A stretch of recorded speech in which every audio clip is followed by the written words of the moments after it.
You may have heard people talking about coronavirus or COVID-19, and you might be wondering, what on earth is it?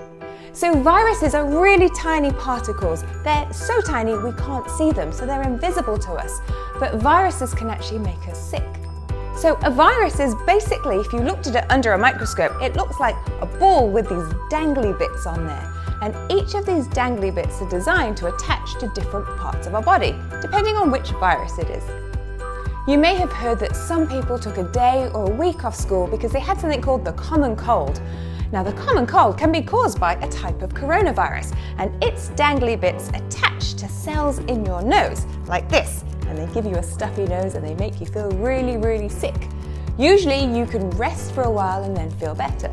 The coronavirus, or COVID-19 that people are talking about, it has dangly bits that stick to our lungs, and our lungs help us breathe.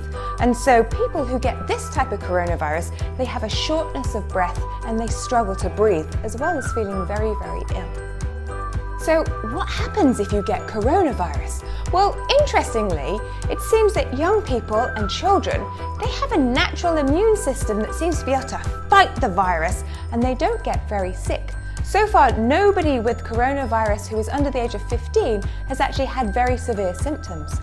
Although sadly, grandparents and older people, they can get very sick with this virus and they're not able to fight it very well, which is why we need to be on a mission to stop the coronavirus from spreading. The good news is that viruses don't have legs, so they can't walk to us, and they don't have wings, so they can't fly to us. This means to get to our lungs, they're going to need our help. So our mission is to stop helping the coronavirus and stop it from spreading. So let's imagine we have some coronavirus on this drinks bottle. Now, we probably don't, but what I've put is a little bit of pretend virus on there that's going to glow in the dark. To see this, we're going to turn out the lights. You should be able to see with the UV light that actually this pretend virus is growing here. Now, you won't be able to see this normally in normal light, but let's say I go and grab the drinks bottle, my hand is currently clean. If I do it, the virus is going to transfer to my hand, and now you can see that the virus is stuck on my fingers. All right, I'm just going to turn the lights back on. But even if the virus is stuck to your hands, you don't have to panic. It can't go anywhere from here. It can't get into your skin. All it wants to do though is get into your lungs. So this is why we always tell you to wash your hands often, especially before you eat anything, such as your lunch.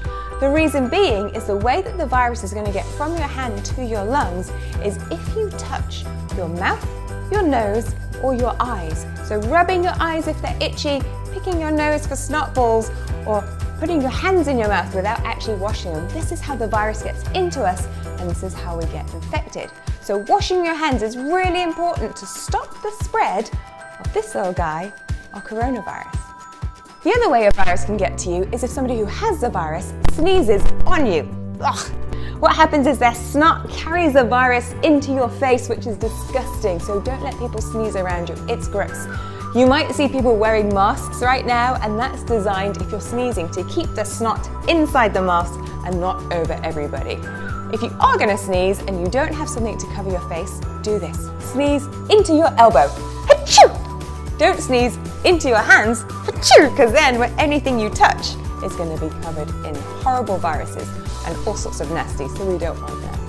So there you go, that's what coronavirus is, and that's how we can stop the spread of this guy by keeping our hands nice and clean to keep everybody safe.